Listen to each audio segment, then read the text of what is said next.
यशोदानन्दन व्रज जनरञ्जन यमुना तीरावनचारी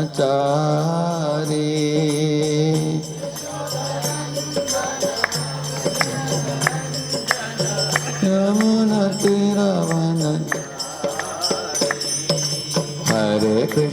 हरे कृष्णा कृष्णा कृष्णा हरे हरे हरे राम राम राम हरे हरे कृष्णा कृष्णा हरे हरे हरे राम राम राम हरे कृष्णा कृष्णा कृष्णा हरे हरे हरे राम राम राम हरे हरे हरे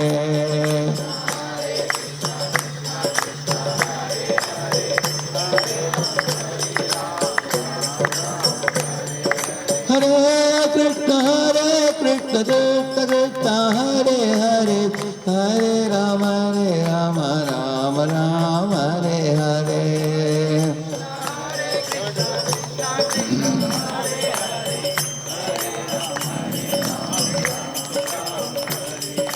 गोविंद जय जय गोपाल जय जय राधा रमण हरि गोविंद जय जय गोविंद जय जय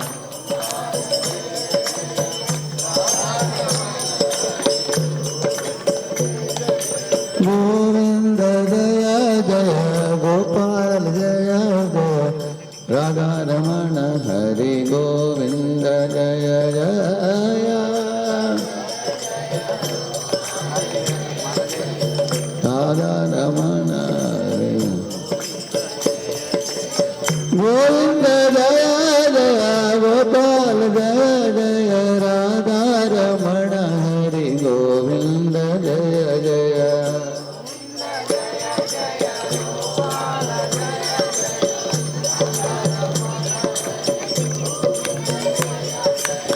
गोविंद जय गोपाल गोविंद जय गोपाल केशव माधव दीन दया केशव माधव दीन दया केशव माधव दीन दया जय जय राधे जय जय श्याम जय जय श्री वृंदावन धाम जय जय राधे जय जय श्री वृंदावन जय जय राधे जय जय श्याम जय जय श्री वृंदावन धाम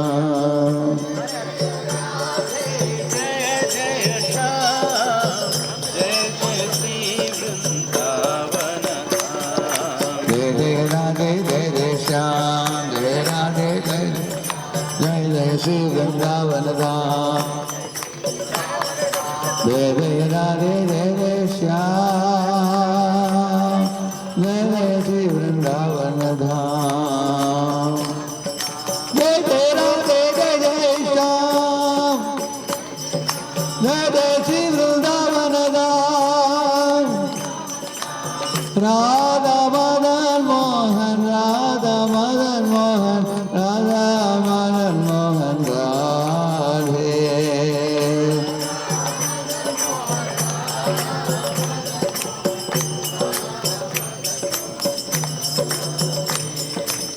राधा गोविंद राधा गोविंद राधा गोविंद राधे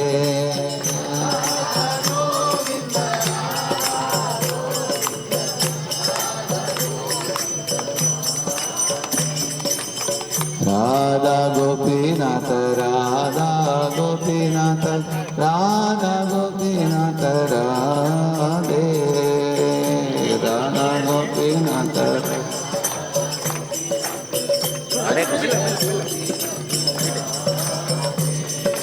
निताय गौरंगा जय निताय गौरंगा जय निताय गौरंगा निताय गौरंग जय निताय गौरंगा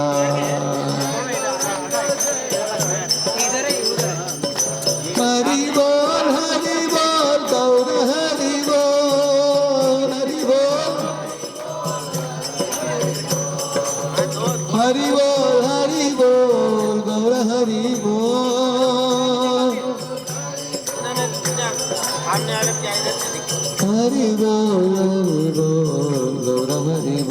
निताय हरि बोल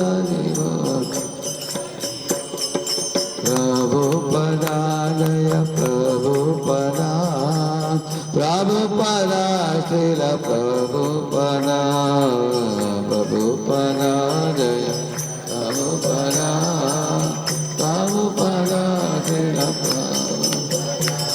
गुरुदेव गुरुदेव गुरुदेव जय श्रील गुरुदेव गुरुदेव गुरुदेव गुरुदेव जय श्रील गुरुदेव कलियुग पावन हरिनाम संकीर्तन की अनंत कोटि वैष्णव वृंद की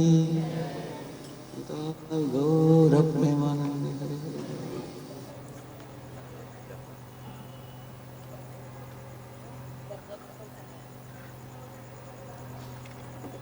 ॐ अज्ञानतिमिरन्धस्य ज्ञानाञ्जनशलाकया चक्षुः उन्मीलितं येन तस्मै श्रीगुरवे नमः। श्रीचैतन्यमनोभीष्टं स्थापितं येन भूतले स्वयं रूपः कदा मह्यं ददाति स्वपदान्तिकं। वन्देऽहं श्रीगुरोः श्रीयुतापदकमलं श्रीगुरून् वैष्णवांश्च श्रीरूपं साग्रजातं सहगणरघुनाथान्वितं तं सजीवं साद्वैतं सावधूतं परिजनसहितं कृष्णचैतन्यदेवं श्रीराधा कृष्णपादान् सहगणललिता श्रीविशाखान्वितांश्च नमो ॐ विष्णुपादाय कृष्णप्रेष्ठाय भूतले श्रीमते भक्तिवेदान्तस्वामिन्निति नामिने नमस्ते सारस्वते देवे गौरवाणी प्रचारिणे निर्विशेषा शून्यवादी पाश्चात्यदेशतारिणे नमो महावदन्याय कृष्णप्रेमप्रदायते कृष्णाय कृष्णचैतन्यनाम्ने गौरकृषे नमः। वाञ्छाकल्पतरुभ्यश्च कृपा सिन्धुभ्य एव च पतितानां पावनेभ्यो वैष्णवेभ्यो नमो नमः। जय श्री कृष्ण चैतन्य प्रभु नित्यानंद श्री अद्वैत गदाधर श्रीवासादि गौर भक्त वृंद हरे कृष्णा कृष्णा कृष्णा हरे हरे हरे राम राम राम हरे हरे। ओम नमो भगवते वासुदेवाय।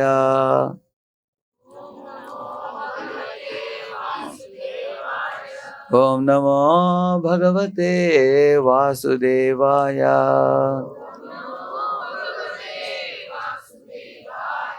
ओम नमो भगवते वासुदेवाय।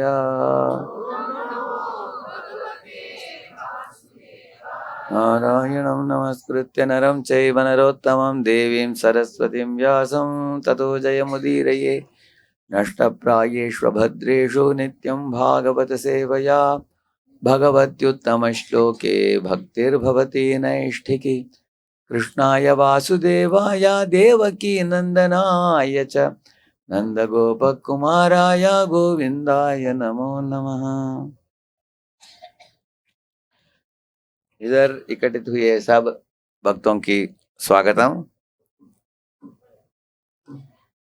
मैं पहली बार आदिलाबाद में भगवान श्री श्री गौर निताई को मंदिर के अंदर दर्शन प्राप्त किया। आज पहली बार, कुछ महीनों के पहले इस रेस भरतकृष्ण आए थे। तो धीरे धीरे हर बार हम आते हैं कुछ ना कुछ प्रगति हो जाता है इधर आदिलाबाद में। और एक चीज देखा मैंने उधर मंदिर के एंट्रेंस में बहुत बड़ा एक आर्च बन रहा है। तो भगवान के मंदिर में आने वाले भक्तों को स्वागत करने के लिए बहुत बड़ा आर्च तैयारी हो रहा है अभी। बहुत खुश है। अभी मैं इस तरह अलग अलग प्रवचन देते आया हूँ, अलग अलग जगह में हम लोग भागवतम वितरण करते हुए आए हैं। हम एक घर में गए थे, उधर जो उनके हस्बैंड वाइफ दोनों भक्त हैं, उनकी बड़ी बहन आई थी। उन्होंने एक प्रश्न पूछा, बढ़िया प्रश्न पूछा उन्होंने। प्रभु, हमने सुना कि जय विजय जो वैकुंठ में भगवान के द्वारपाल होते हैं, भगवान उनको ही दुनिया में भेज देते हैं, वो असुर बनते हैं और असुर बनकर भगवान के साथ लड़ाई होता है। तो वो बोली कि इसको सुनकर हम बहुत दुखित हुए कि भक्तों को पहले भगवान ने असुर क्यों बना दिया ऐसे। और भी दुख हुआ हमको कि इस तरह कठोर परिस्थिति में उनको डालकर उनको झगड़ा भी करना पड़ा बेचारे उनको। वो तो भगवान के नित्य निरंतर धाम में अच्छा सेवा दे रहे हैं द्वारपाल के रूप में, भगवान ने उनको इस तरह का दंड क्यों दिया, ऐसे उन्होंने पूछा। वो बहुत अच्छा प्रश्न था। वो भागवत के अंदर ही बताया गया है कि इस तरह की प्रश्नोत्तर करने से भगवान के संबंधित रहस्य का पर्दाफाश होता है, उसका उद्घाटन होता है। उसके बाद भगवान की ओर प्रीति, भगवान की ओर भक्ति और दृढ़ श्रद्धा और भी बढ़ती है। इस तरह का प्रश्न पूछना हर एक भक्त के लिए शोभा देता है जरूर, क्योंकि भागवत के अंदर आप देखेंगे परीक्षित महाराज भी अनेक प्रश्न पूछा उन्होंने अपने गुरु सुखदेव गोस्वामी को। कभी कभी कुछ कुछ लोग बोलते हैं कि अगर कोई साधु महात्मा प्रवचन दे रहे हो तो तुमको कुछ पूछना नहीं चाहिए, सिर्फ शांति से सुनना चाहिए बस, उनके विरुद्ध कुछ प्रश्न पूछना गलत है। लेकिन भागवत के सिद्धांत के अनुसार देखा जाए, भागवत के अंदर अनेक प्रश्नोत्तर होता है। विदुर जी पूछ रहे हैं, उद्धव जी जवाब दे रहे हैं। विदुर जी पूछ रहे हैं, मैत्रेय जवाब दे रहे हैं। परीक्षित पूछ रहा है प्रश्न, सुखदेव गोस्वामी जवाब दे रहे हैं। आप देखेंगे ऐसे निमि महाराज पूछ रहा है और नवयोगेंद्र उनको जवाब दे रहे हैं। इस युधिष्ठिर महाराज कुछ प्रश्न पूछ रहे हैं, नारद मुनि जवाब दे रहे हैं। तो इस तरह प्रश्नोत्तर जरूर होना चाहिए, उससे भगवान कितने मंगलमय हैं, भगवान कितने महान है, वो जरूर पता चल जाता है। अभी इसके विषय में मैं आपको दो शब्द बताता हूँ। भागवत में ऐसे आपको विरोधाभास प्राप्त होगा पहले, और बाद में समझ में आ जाएगा कि इसमें कुछ विरोधाभास है ही नहीं। इस तरह करने से हमारी श्रद्धा और मजबूत हो जाता है ऐसे समझने से। जैसे एक बार परीक्षित ने एक प्रश्न पूछा था सुखदेव गोस्वामी को, आपने बोला कि अघासुर का वध हुआ दिन में और शाम के समय आकर अपने माँ को बताने के बदले गोपाल 1 साल के बाद आकर अपने माँ को बताया, ऐसे आपने बोला, ऐसे क्यों, ऐसे उन्होंने पूछा। तो तो ऐसे उन्होंने पूछा। तो तब सुखदेव गोस्वामी समाधि में चले गए, कुछ बोला ही नहीं उन्होंने, एकदम शांत हो गए वो। सब लोगों ने सोचा क्या गलत प्रश्न कुछ पूछ लिया क्या, क्यों मुनिवर वक्त शांत हो गए। वो शांत हुए क्यों, क्योंकि उस 1 साल में एक बहुत सुंदर घटना घटी थी, ब्रह्म विमोहन लीला हुई थी। तो वो समाधि में जाकर ऐसे ब्रह्म विमोहन लीला को देख रहे थे वो। बाद में भक्त लोग जांज लेकर जोर से बजाकर कीर्तन किया, वो बाहर की होश आ गया उनको। उसके बाद कथा जारी रखा उन्होंने। तो इस तरह बुद्धिमान थे परीक्षित प्रश्न पूछने में, अच्छे से प्रश्न पूछते थे, इसके कारण हम लोग सारे भागवत सुन पा रहे हैं। वो प्रश्नोत्तर बहुत सुंदर प्रश्नोत्तर है ऐसे। तो ये माँ ने जो प्रश्न पूछा था, मैं इसकी जवाब दूंगा आपको अभी। भगवान अपने भक्तों को कभी भी दुख देने में उनको मजा नहीं है भगवान को। अब भगवान अपने भक्तों को बहुत अच्छा रखते हैं।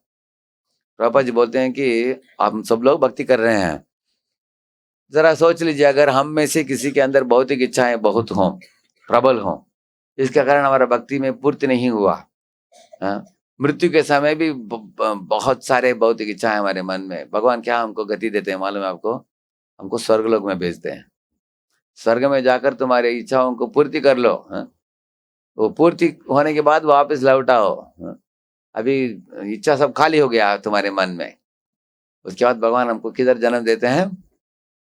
एक शुचि नाम श्रीमताम गेहे योग भ्रष्टो भी जाए थे। तो इससे आसमान से नीचे गिरने वाला जीव जो है, जो पुण्य को काट कर आ रहा है अभी, वो भौतिक भौतिक इच्छाओं को आकार देकर उसके बाद आ रहा है, उसको एक ब्राह्मण के खानदान में नहीं तो एक धनी खानदान में उसको जन्म मिलेगा, ऐसे बताते हैं। जैसे कुछ लोगों का गोयल, अग्रवाल, मारवाड़ी ऐसे परिवार में जन्म मिलता है उनको, उनके घर में आप देखेंगे बच्चे शुरुआत से वो राधा कृष्ण की पूजा देख पा रहा है, वो करेक्ट है ना? इसी तरह अगर किसी को ब्राह्मण घर में जन्म मिल गया तो उसको भी संध्या वंदन प्राप्त होगा, और माता पिता अच्छे आचरण सिखाएंगे, क्या शुद्ध है अशुद्ध है पहले उसको पता चलेगा, भगवान के मंदिर में जाएंगे इत्यादि, करेक्ट है ना? तो ये भगवान की कृपा है। भौतिक इच्छा से भरे हुए भक्त को भी भगवान इस तरह गति देते हैं, स्वर्ग देते हैं, उसके बाद अच्छे खानदान में जन्म देते हैं भगवान। ऐसे अगर कोई 90% भक्ति कर लिया हो, थोड़ा ही बचा उसको लेकिन पूरा नहीं कर पाया, तो उसको भगवान स्वर्ग में नहीं भेजते, उसको उसको अगले जन्म में एक आचार्य के घर में जन्म देते हैं उनको, जैसे हमारे प्रभुपाद जी की जन्म हुआ किधर? भक्ति सिद्धांत सरस्वती ठाकुर के यहाँ, हाँ?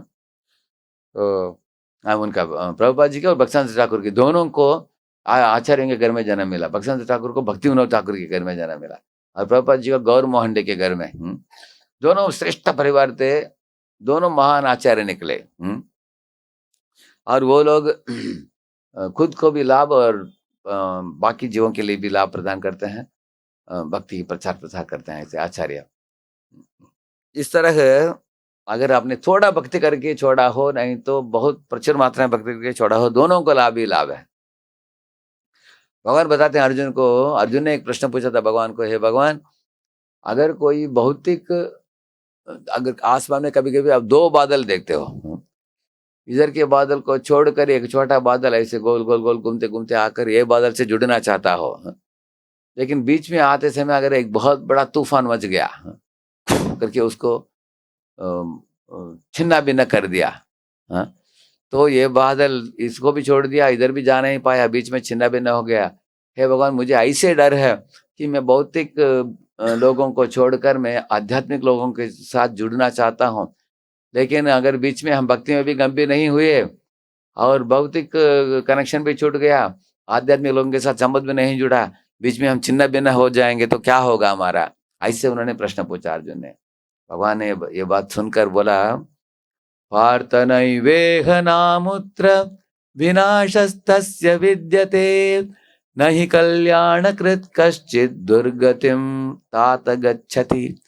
हे अर्जुन, मेरे भक्ति जो किया है वो उसको कल्याणकृत बोलते हैं भगवान। कल्याणकृत तो मंगलमय कार्य किया उसने, वो छिन्न भिन्न कैसे हो सकता है? मेरे भक्त जो भक्ति करता है वो उसका कभी भी वो क्षय नहीं होगा, वो भक्ति अक्षय है। और उसका नेतृत्व करने वाला मैं खुद हूँ। अगर आपने 20% भी भक्ति कर ली, अगले जन्म में 21 से चालू करोगे आप, आपको वो मिटेगा नहीं कभी भी भक्ति। ऐसे भगवान उनको एश्योरेंस देते हैं, आश्वासन देते हैं अर्जुन को। तो इस तरह जो जय विजय थे, उनको जो श्राप मिला आप लोग जानते हो, चतुष्कुमारों के द्वारा। एक दिन चतुष्कुमार जब पहुंच गए वैकुंठ द्वार में, वो लोग निर्विशेषवादी थे। तो जय विजय ने सोचा कि ये 4 बच्चे जो हैं अचानक आ पड़े इधर हमारे भगवान के दरवाजे में, इनको अंदर छोड़ना है नहीं छोड़ना है उनको मालूम नहीं था। लेकिन वो सोचे कि ये अयोग्य है अंदर जाने के लिए, क्योंकि भगवान के शुद्ध भक्ति प्राप्त नहीं किया है, ये निर्विशेषवादी हैं, वो ब्रह्मवादी हैं। इस तरह सोचकर जय विजय ने उनको बंद कर दिया दरवाजा। पिक्चर दिखा देंगे आपको, हाँ।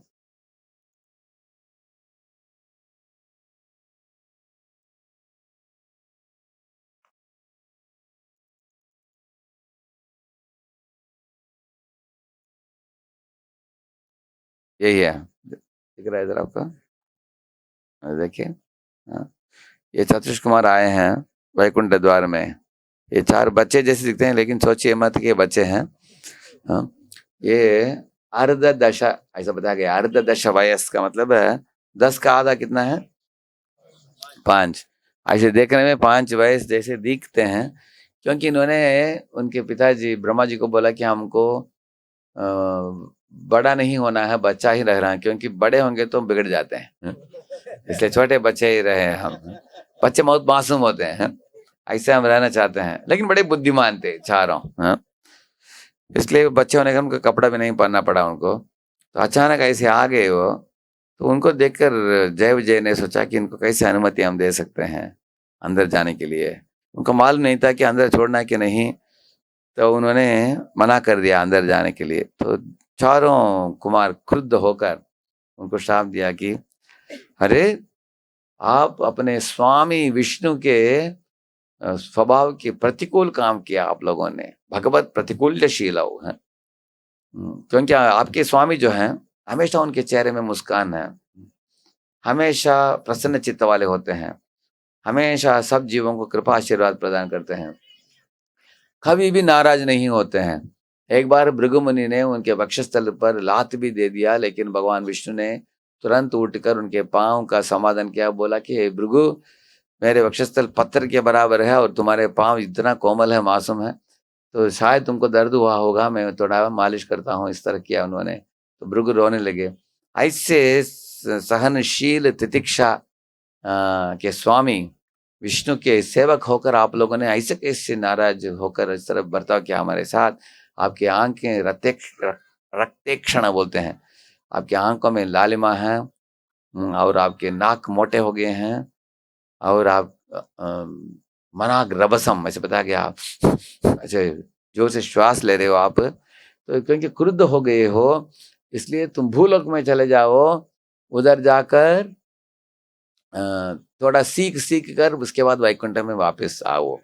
इस तरह बोलकर चतुष कुमार ने उन दोनों को शाप दिया, और शाप प्राप्त करते ही तुरंत जय विजय उनके पांव पकड़े और आंसू से उनके पांव धोने लगे, और उन्होंने याचना की, हे महांत पुरुष, आप लोग जो हो, जो आपने हमको श्राप दिया, हम उसको स्वीकारने के लिए हम तैयार हैं, जरूर हम स्वीकारेंगे उसको, लेकिन आपसे एक चीज याचना कर रहे हैं, हम भूलोक में जाते समय हमारे स्वामी विष्णु को एक क्षण के लिए भी हम ना भूले उनको, सदा उनके स्मरण के साथ हम जिए, ये वरदान आप दे दीजिए ऐसे।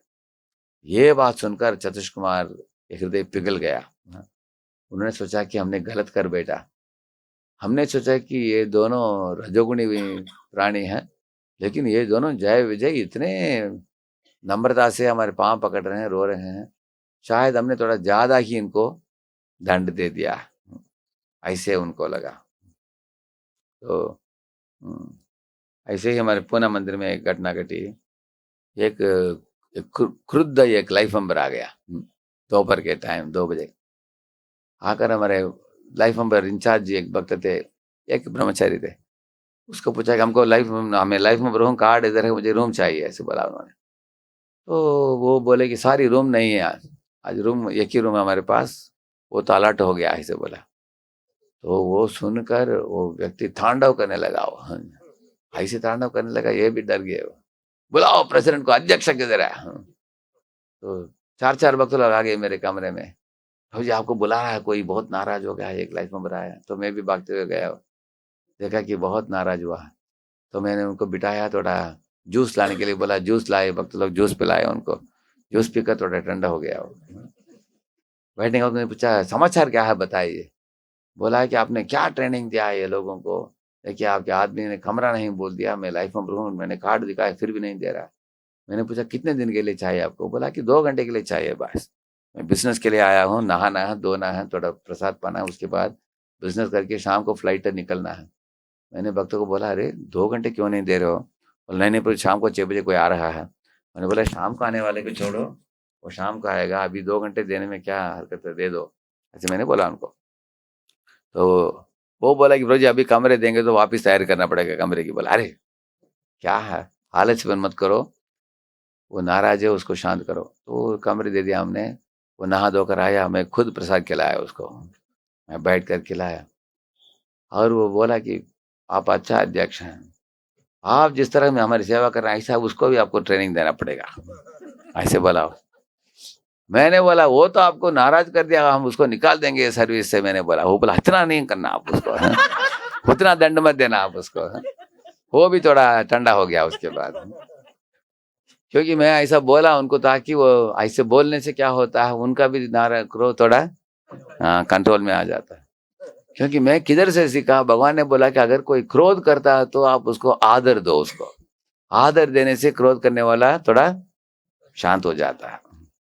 इसलिए अगर कोई क्रोध करता है तो आप और चिल्लाओ उसके ऊपर, वो आपके ऊपर चलाएगा। इसलिए कभी कभी हम देखते हैं कि कोई पति पत्नी ये बोल रहा है कि समझा नहीं तुमने, ऐसे बोल रहा है, और वो बोल रही है मैं समझ गई हूँ, ऐसे वो चिल्लाए, दोनों चिल्लाएंगे। क्यों?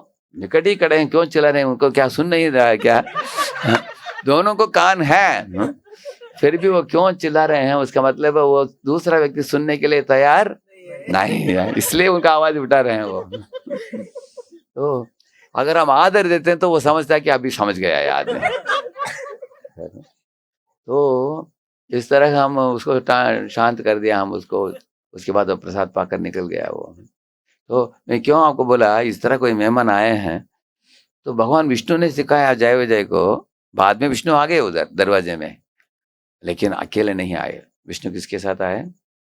लक्ष्मी के साथ आए। और विष्णु को विष्णु के सर के ऊपर एक सुंदर छतरी को पकड़े हुए कुछ भक्त लोग भी आदर देते हुए आए उधर विष्णु को। विष्णु की गुणगान करते हुए भक्त लोग भी आए। विष्णु के दर्शन इतना सुंदर रहा चतुष कुमारों को। ऐसे सुंदर श्लोक का वर्णन है उधर। कृष्ण प्रसाद सुमुखम स्पृहणी यदाम प्रेमावलोक कलया हृदय संस्पृशंतम, ऐसे एक श्लोक है। प्रेम अवलोक कलया हृदय संस्पृशंतम। अगर कोई नीला कमल सुबह प्रातः काल में अगर खिल उठ रहा हो, कितना सुंदर दिखेगा वो। इस तरह भगवान के सुंदर चेहरा एक नीले कमल के बराबर था, और मुकुट और कुंडल चमक रहे थे। और भगवान की आंखें कमल के पंखुड़ी के बराबर थी, उनके चेहरे में मुस्कान था। और उनके चतुर बाहु था, शंख चक्र गदा पद्म पकड़े थे, और सुंदर पीतांबर चमक रहा था उनके धोती। लक्ष्मी कड़ी थी निकट। तो ये सब देखकर चतुष कुमार तुरंत उनके अंदर नम्रता आ गई। एक्चुअली ये इतने सुंदर लीला है, सीखने लायक लीला है।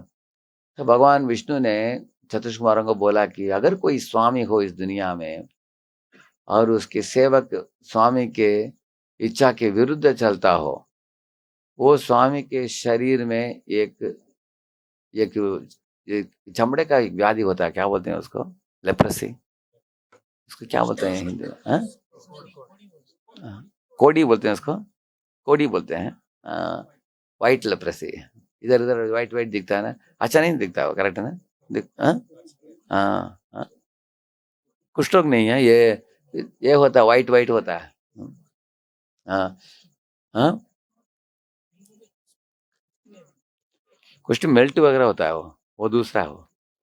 ये सिर्फ व्हाइट व्हाइट होता है शरीर में। हाँ, पूता बोलते हैं, बुल्ली बुल्ली। ठीक है, बुल्ली हो पूता हो जो भी हो, आप सब लोग समझ गए क्या बात है वो। हाँ हाँ, पूता बोलते हैं। हाँ, तो अगर भगवान ने बोला कि अगर कोई सेवक स्वामी की इच्छा के अनुसार नहीं करता हो, वो स्वामी के चरित्र के ऊपर वो बुल्ला जैसे, पूता जैसे, ऐसे बोले भगवान। A servant who does not align with the will of the master and acts independently is like a disease in the body of the master, ऐसे बोले वो।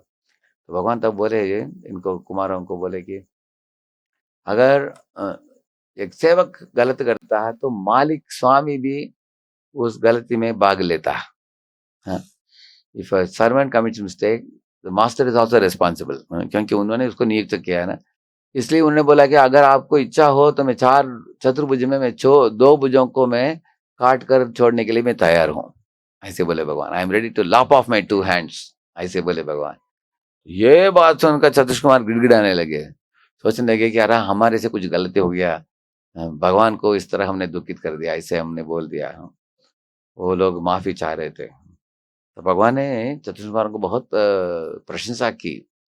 बोला कि अ, आप ब्राह्मण हो और आपकी नाराज भी जय विजय के लिए उचित है। आपने जो भी दंड दिया जय विजय के लिए वो उचित है, हाँ? वो भूलोक में जाने दीजिए उनको, लेकिन 3 जन्म होने के बाद उनको लौटा दीजिए, मेरे धाम में आकर मेरे सेवक वो बन सके, ऐसे बोले। एक्चुअली इसमें बहुत मर्म की लीला है, ये लीला बहुत मर्ममय लीला है। क्यों है? भगवान ने जब बोला, भगवान जब आए दरवाजे में, तब उन्होंने देखा जय चतुष्क कुमारों को, उनको देखकर मुस्कुराया। उसके बाद भगवान ने जय विजय को देखकर मुस्कुराया। दोनों समझ नहीं पाए कि किसके ऊपर नाराज है, किसके साथ खुश है। भगवान के व्यवहार जो है समझना बहुत मुश्किल है, कठिन है, गूढ़ है बहुत। भगवान ने कुमारों को देखकर क्यों मुस्कुराया? क्योंकि अगर मेहमान थोड़ा गलती भी करता हो, फिर भी हमें उसको सहन कर लेना चाहिए। जैसे हम लोग कभी बोलते हैं भक्तों को, सबको लिमिटेड गुलाब जामुन, हाँ, 2-2 गुलाब जामुन सबको बोलते हैं। अगर राधे श्याम जी बैठ के मैं 4 मांगता हूं तो देंगे कि नहीं? बोलेंगे प्रभु जी दूर से आए हैं, प्रभु जी को मना नहीं करना चाहिए। और बाहर से कोई आया तो उसको हम शर्त उसके ऊपर नहीं लगाते हैं, करेक्ट है कि नहीं?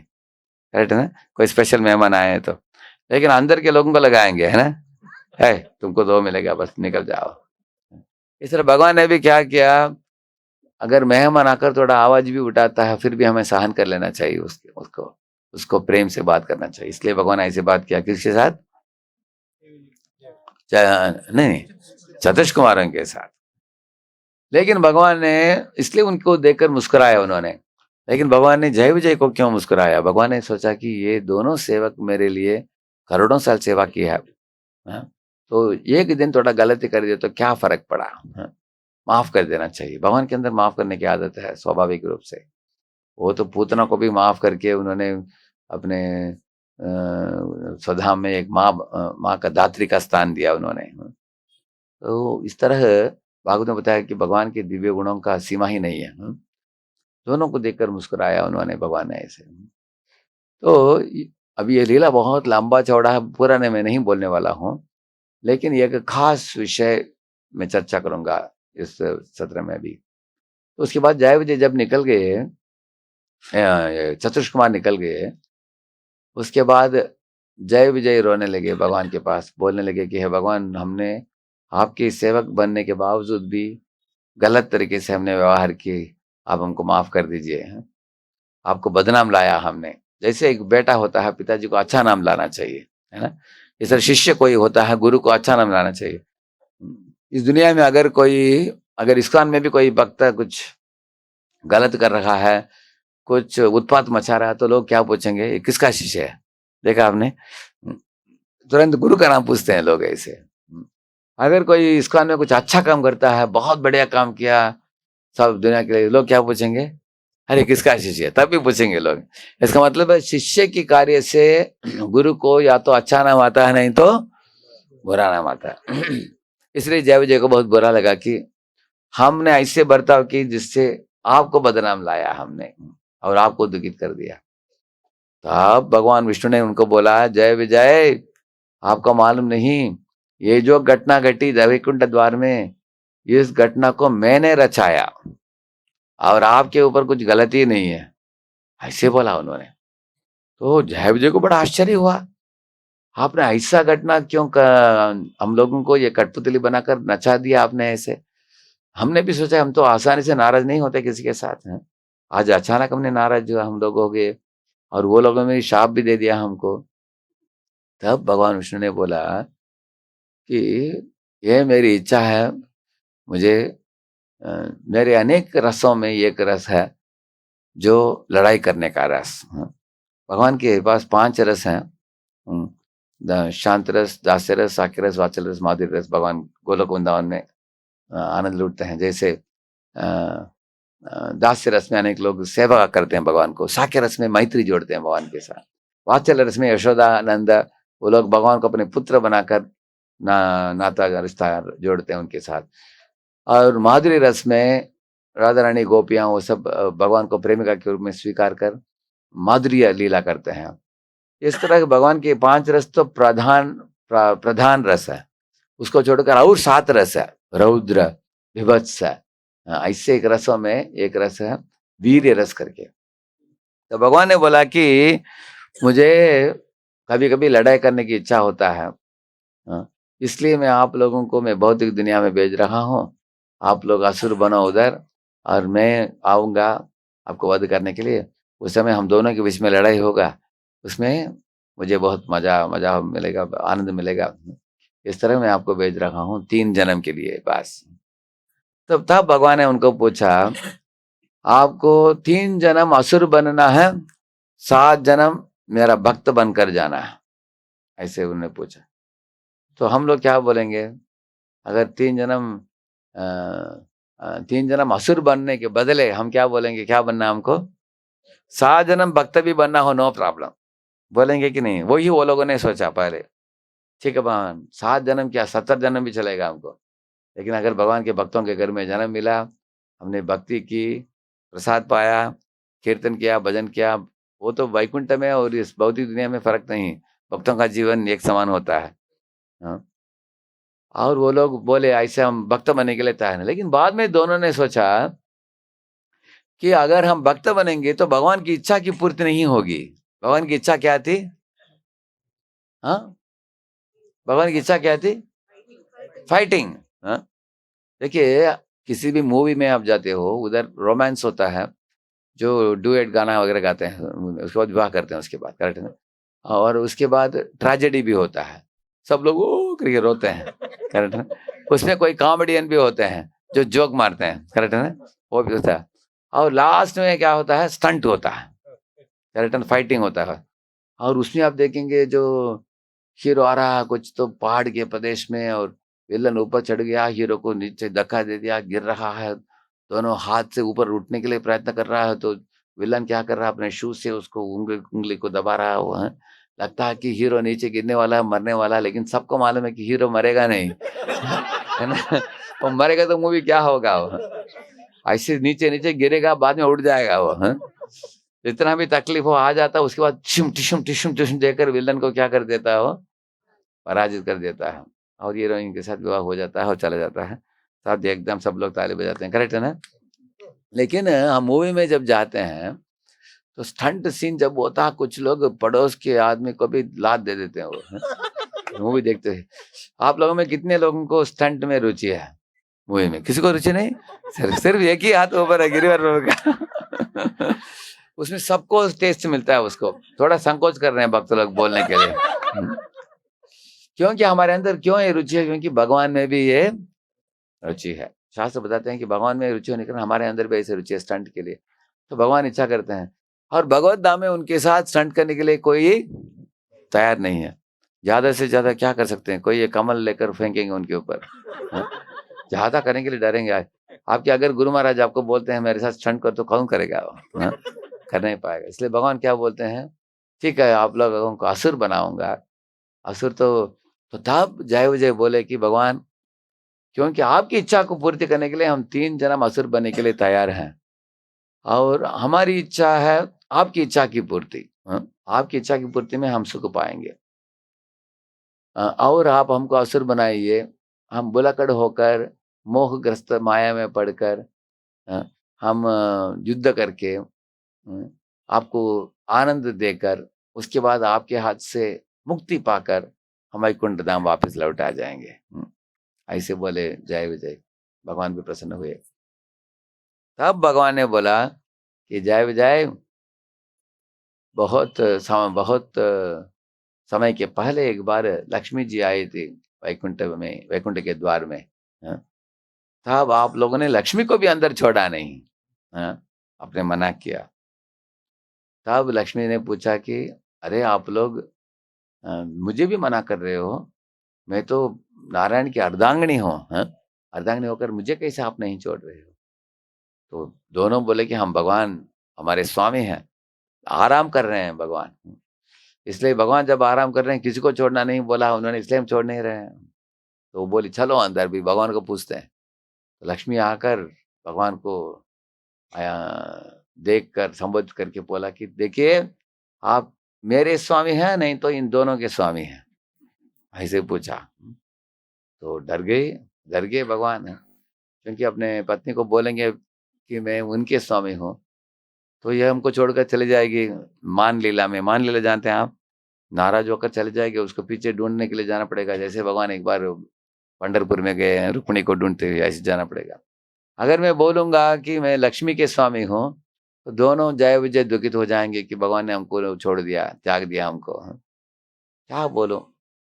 तब भगवान ने सोचा दोनों को संतुष्ट करना चाहिए, मुझे क्या किया जाए। तो भगवान ने ऐसे मुस्कुराया, दोनों पार्टी भूल गए क्या प्रश्न पूछा उन्होंने। ऐसे भगवान ने सिर्फ मुस्कुराया उनको बस। तो अभी भगवान ने उनको याद दिलाया है, जय विजय, आप लोगों ने उनको मना की थी लक्ष्मी को अंदर आने में, इसके कारण लक्ष्मी ने आपको शाप दी थी कि आपको भूलोक में जाना चाहिए एक जन्म के लिए। वैसे तो आपके अकाउंट में है पहले से। इसलिए मैंने उसको याद करते हुए अभी इस घटना को रचाया मैंने, ताकि आप लोग 3 जन्म के लिए जाओगे। पहले जन्म में आप क्या बनोगे? हिरण्याक्ष और हिरण्यकशिपु बनेंगे, और बाद में रावण और कुंभकर्ण बनेंगे, और तीसरे जन्म में शिशुपाल और दंडवक्र बनेंगे। ऐसे भगवान ने बोला, तो वो लोग सहमत हो गए, वो लोग गए। तो हम लोग जब देखते हैं इस दुनिया में भगवान इस तरह की लीला करते हैं, असुर बनाकर उनको। इसी तरह एक बार भगवान ने भीष्म को भी विनती की, हे भीष्म, मैं इस दुनिया में एक महाभारत का युद्ध रचाने वाला हूँ। एक ओर दैवी संपत्ति वाले रहेंगे, दूसरी ओर आसुरी संपत्ति वाले रहेंगे, और ये दैवी संपत्ति आसुरी संपत्ति के बीच में युद्ध होगा। और जो लोग दैवी संपत्ति वाले होते हैं, पांडव लोग, उनको विजय प्राप्त होगा, वो सारे दुनिया के राजा बनेंगे वो। तो तब भीष्म ने सोचा भगवान हमको भी किस पार्टी में रखने वाले हैं? हम तो पांडव के लिए बहुत प्रिय हैं, पितामह हैं, हम भी पांडव के पार्टी में ज्वाइन करेंगे। भगवान ने उनको क्या बोला, आप पांडव पार्टी में नहीं रहना, आपको किधर रहना है? कौरवों के पार्टी में। तो आप मान लीजिए, अगर भगवान आपको बोलेंगे भक्तों की दूसरी पार्टी में आप रहो, आप रहेंगे? किसी को अच्छा नहीं लगेगा ना। तो उन्होंने पूछा, हे भगवान, आप इच्छा क्यों करते हैं कि मैं उस पार्टी में रहूं? भगवान ने बोला कि आपके साथ वीर रस का अनुभव करना है, हम आपके साथ लड़ाई करेंगे। तो प्रभुपाद जी एक उदाहरण देते हैं। उन दिनों में, उस जमाने में राजा लोग मल्ल को रखते थे। मल्ल जानते हैं आप लोग? मल्ल, मल्ल का मतलब है पहलवान, पहलवान। मल्ल युद्ध करने वाले उनको पहलवान बोलते हैं। तो पहलवान को रखते थे, उनको महीने में एक बार वेतन भी देते थे, उसको उनके साथ कुश्ती करते थे। तो उनके मंत्री लोग, रानी लोग सब बैठकर हंसते थे, वो लोग ताली बजाते थे, आनंद आता था उनको। तो राजा के वो दुश्मन नहीं है, वो राजा ने ही नियुक्त किया है उसको, उसको वेतन भी दे रहा है उसको। तो राजा भी उसको मार रहा है, वो राजा को मार रहा है। वो राजा उसमें आनंद लुट रहा है वो। इस तरह करते थे प्रभुपाद। जिस तरह बोलते हैं, भगवान अपने भक्तों के साथ भी ऐसे वीर रस में कभी युद्ध करते हैं आनंद लुटने के लिए। जब मैं छोटा बच्चा था, छोटा लड़का था, इतना साइज का लड़का था, तो मेरे पिताजी दोपहर के टाइम ऐसे लेटते थे एक ओर, बोलते कि मेरे शरीर के ऊपर चलो, पाँव से इधर तक और इधर से पाँव तक चलो, ऐसे हम ऐसे चलते थे। तो पड़ोस वाले आकर खिड़की से देखते थे, वो बोलते थे कि हे, पिताजी के ऊपर पाँव रखना महापाप है, तुमको उस तरह ऊपर चढ़ना नहीं चाहिए, पिताजी को आदर देना चाहिए। तो मैं भी मुस्कुराता था, पिताजी मुस्कुराते थे, क्योंकि हम दोनों को मालूम है कि मैं क्या कर रहा हूँ, और उन्होंने मुझे आदेश दिया है, इसलिए उनके खुशी के लिए ही मैं कर रहा हूँ। करेक्ट है ना? हाँ, तो पड़ोस वाले को क्या मालूम। इसलिए हमको कुछ बुरा नहीं लगा, क्योंकि हमको मालूम है कि पिताजी ने ही हमको आर्डर दिया है। उनको थोड़ा दर्द कम हो रहा है उनको हम ऊपर चलने से। करेक्ट है ना? हाँ। ऐसा नहीं कि हम पिताजी के साथ लड़ाई कर रहे हैं, उनके खुशी के लिए कर रहे हैं। करेक्ट है ना?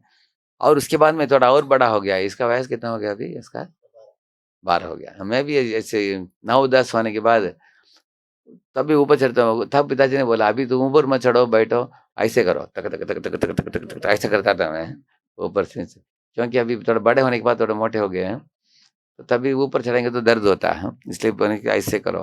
तो ऐसे हमने सेवा की। मतलब मैं क्यों बोल रहा हूँ आपको, वो जो जिस तरह सेवा मांगते हैं, मैं उस तरह मैं सेवा दूंगा उनको। किसकी खुशी के लिए?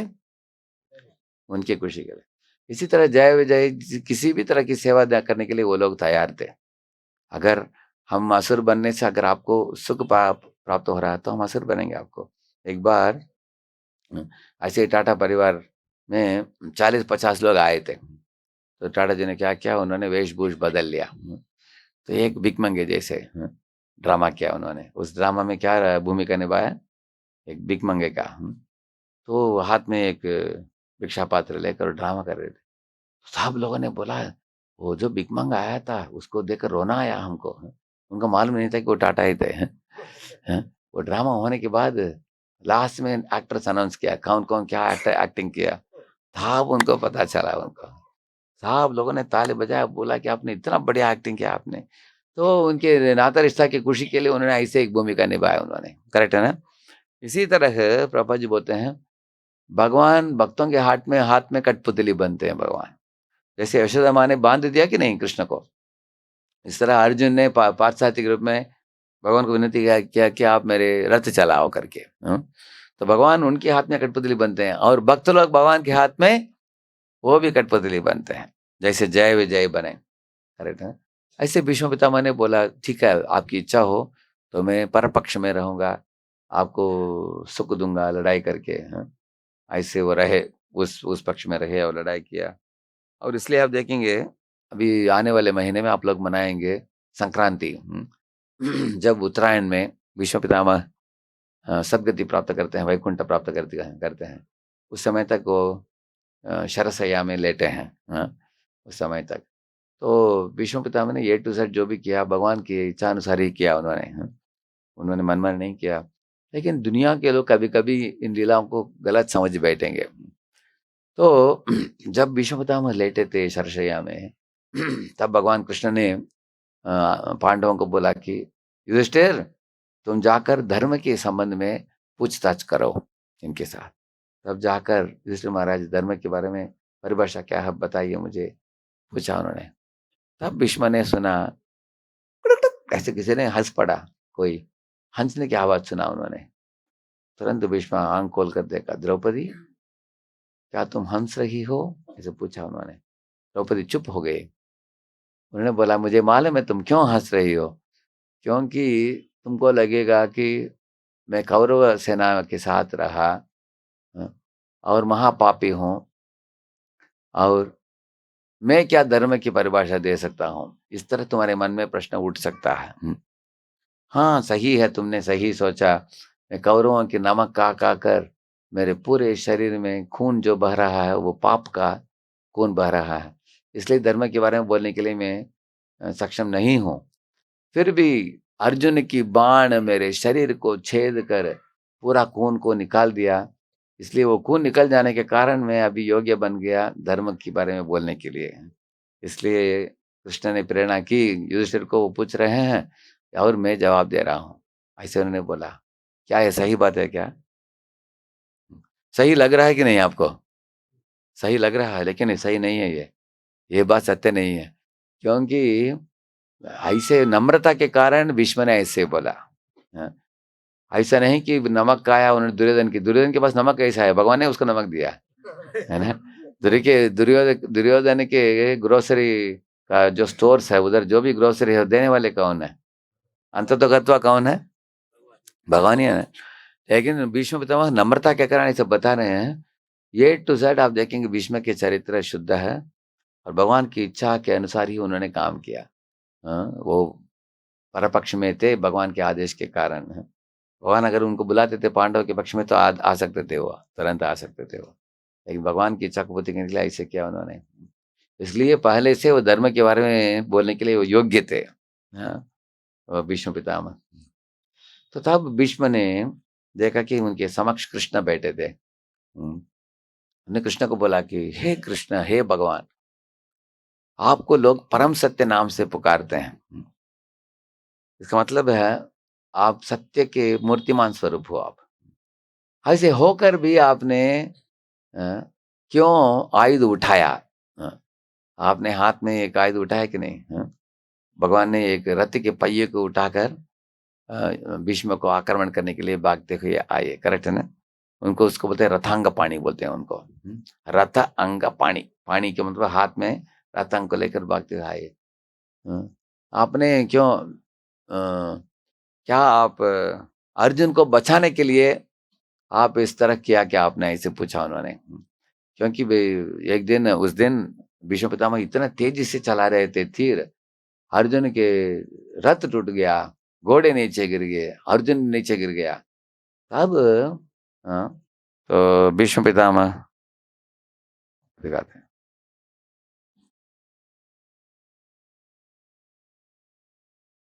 हाँ यही है। हाँ, तो यही दृश्य के बारे में बोल रहे हैं। भीष्म बोल रहे थे कि आप हाथ में ऐसे एक पहिए को उठाकर भागते हुए आए। अर्जुन ने भी आपका पांव पकड़ा, बोला कि हे भगवान आप आयुध मत उठाइए करके। आपने आयुध क्यों उठाया? क्या अर्जुन को बचाने की इच्छा से आपने उठाया क्या? तब भगवान कृष्ण बोला नहीं, आपके वचन को बचाने के लिए मैं आयुध उठाया बोला। तो तब भगवान ने बोला कि आपने बोला था कि 5 बाण को आपने शक्तिपात करके रखा था दुर्योधन के पास, और रात को आपने बोला था कि इन 5 बाणों से मैं पांडवों को मिटा दूंगा अगले दिन। अगर भगवान अपने व्रत को नहीं तोड़ते तो मैं ये 5 बाणों से 5 पांडवों को खत्म कर दूंगा। लेकिन अगर भगवान अपने व्रत तोड़ते तो मैं क्या कर सकता हूँ, ऐसे आपने बोला था दुर्योधन को। आप ब्रह्मचारी हो और आप महान व्यक्ति हो, आपके मान को बचाने के लिए, आपके वचनबद्ध रहते हो आप, इसलिए उसको बचाने के लिए मैं मेरा शपथ को मैंने तोड़ा, ऐसे भगवान बोले।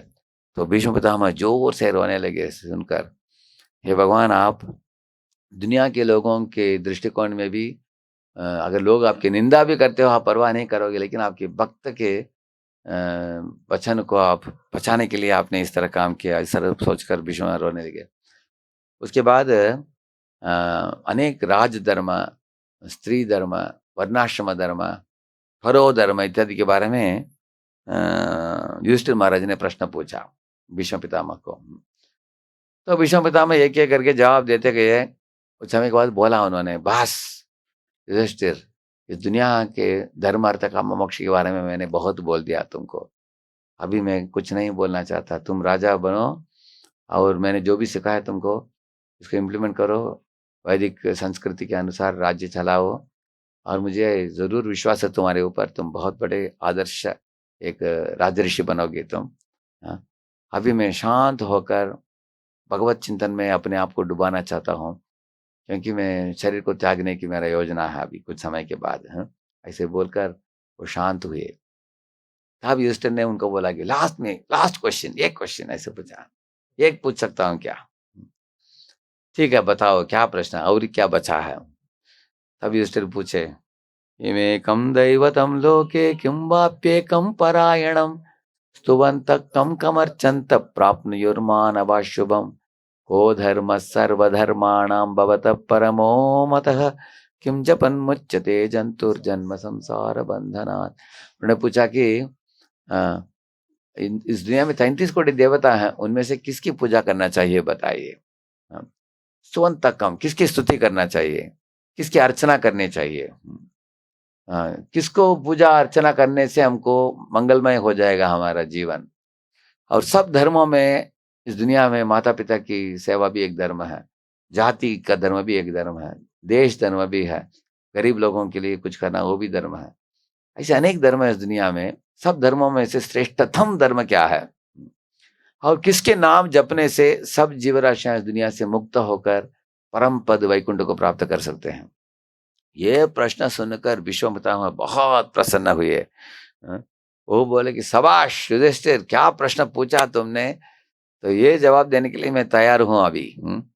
हालांकि उनके पीछे उनके पीठ में सब जो तीर थे, इतने छेद छेद रहे थे और खून निकल रहा था, दर्द जरूर होगा ही। आप लोग सोच लीजिए, एक सुई लेकर कोई आपके पीछे ऐसे करता तो कैसे लगेगा आपको? आपको पूरा ध्यान उधर चला जाएगा, है कि नहीं है? एक ही सुई।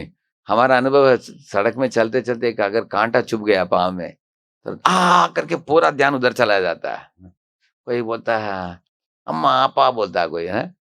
तो लेकिन इधर देखिए भीष्म पितामह लेटे हैं उसके ऊपर, है? और उनका पूरा शरीर से खून निकल रहा है, फिर भी ये प्रश्न सुनकर इतने आनंदित हुए, बहुत प्रेम से विष्णु सहस्त्रनाम बोलने लगे। तब युधिष्ठिर महाराज और पांडव सब बैठे थे, कृष्ण भी उनके निकट उनके सामने बैठे थे। कृष्ण के मुखार विंद को निहारते हुए वो विष्णु सहस्त्रनाम बोले। कितना परम सौभाग्य है विष्णु पितामह का।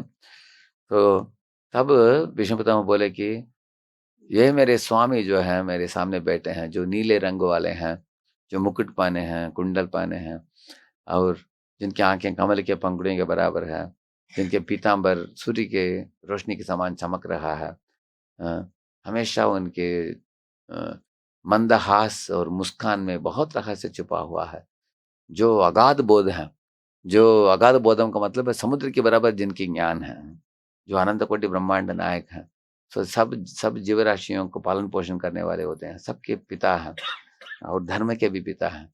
ऐसे परम पुरुष पूर्ण पुरुषोत्तम भगवान श्री कृष्ण मेरे समक्ष आकर बैठे हैं। क्यों?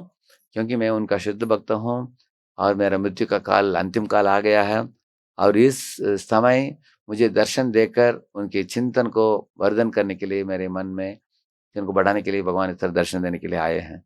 इस तरह बोलते हुए उन्होंने एक सुंदर गीत भी गाया। त्रिभुवन कमनम तमाल वर्णम रविकर गौरवराम्बरम दधाने वपुरलकुलावृताननाब्जम विजय सके रतिरस्तु में नवद्या। ऐसे बोला उन्होंने कि त्रिभुवन कमनम, तीनों लोगों को आकर्षित करने वाले सुंदर व्यक्ति हैं भगवान श्री कृष्ण। तमाल वर्णम, तमाल वर्ण के बराबर नीला वर्ण है उनका शरीर। रवि कर गौरवराम्बरम, ऐसे सूर्य के समान चमकने वाले पीतांबर पहने हैं। वपुरल का कुलावृतान नाब्जम, उनके जो बाल हैं घुंघराले बाल हैं, बहुत लंबे बाल हैं, जो इसलिए उनका नाम है केशव, उनका नाम। और विजय सखे, वो भगवान अर्जुन के बहुत निकट सखा हैं। और ऐसे सुंदर भगवान मेरे समक्ष आकर बैठे हैं, मुस्कुरा रहे हैं, मुझे देख रहे हैं। ये मेरा परम सौभाग्य है। इस स्थिति में ही मैं शरीर त्यागूंगा, क्योंकि अंतिम काल में जो भगवान का स्मरण करते हुए जो शरीर त्यागता है उसको जरूर परम पद वैकुंठ पद प्राप्त होता है। इस तरह बोलते हुए अपने भगवान के गुणगान को विराम देकर भीष्म पितामह अपने देह को त्याग कर वैकुंठ प्राप्ति किए। तो ये बहुत मंगलमय लीला है। इसको संक्रांति के समय सुनना बहुत मंगलमय है। तो मैंने सोचा, हम तो जनवरी में नहीं आने वाले, जनवरी में हमें अमेरिका में रहेंगे हम, इसलिए सोचा अभी बोल दिया जाए। तो वो माता जो पूछी मुझे कि भगवान ने क्यों जय विजय को दंड दिया, उनको जब मैंने समझाया वो बहुत खुश हो गई। अच्छा ऐसा है क्या, मुझे मालूम नहीं था कि भगवान भी स्टंट चाहते हैं, ऐसे बोला उन्होंने। तो हम जो जीव हैं, हम अंश हैं भगवान के, हमारे अंदर जो भी रुचियाँ, इस तरह भगवान में भी वो रुचियाँ हैं। तो हम हमारे मातृ प्रेम से हम लोग बहुत तृप्त हैं, करेक्ट है ना? इस तरह भगवान भी यशोदा नंद से ऐसे प्रेम प्राप्त करते हैं। हम भी मैत्री जोड़ना चाहते हैं, भगवान भी मैत्री जोड़ते हैं। हम भी खेल कूद में मजे लेते हैं, भगवान भी खेल कूद करते हैं ऐसे। लेकिन हमारा एक ही दुर्भाग्य है कि हम भगवान से बहिर्मुख होने के कारण हम गंदे चीजों में भी हम सुख लूटते हैं। वो हमारा बहुत बड़ा दुर्भाग्य है। तो क्योंकि भगवान के अंदर लेश मात्र भी त्रुटि नहीं है, लेश मात्र भी गंदगी नहीं है। भगवान परम पवित्र है, परम ब्रह्म परम धाम पवित्रम परमम भगवान, परम पवित्र है, सूर्य के समान भगवान पवित्र है। तो हम भगवान के नामों का उच्चारण करके, भगवान की गीता भागवत का अध्ययन करके, भगवान की कीर्तन करके, भगवान के भक्तों के संग में आकर, भगवान के प्रसाद प्राप्त करके, भगवान को केंद्र बिंदु बनाकर जीवन बिताते हुए हम लोग भगवान के श्री चरणों को प्राप्त करेंगे इसी जन्म में। तो इसलिए हम लोग कथा भी श्रवण करना चाहिए, नाम भी जपना चाहिए। और भागवत जो है, अनेक भक्त लोग भागवत ले रहे हैं, तो भागवत को घर में रखकर रोज 1-2 पृष्ठ पढ़ना चाहिए। जो लीला मैंने आपको बताया भागवत में ही आता है। पहले स्कंद के 9वां 8वां 9वां अध्याय, 8वां अध्याय में कुंती का है, और 9वां अध्याय भीष्म पितामह का है, पढ़ेंगे। कृष्ण भगवान की, भीष्म पितामह की, श्रील प्रभुपाद की। Thank you very much. Hare Krishna.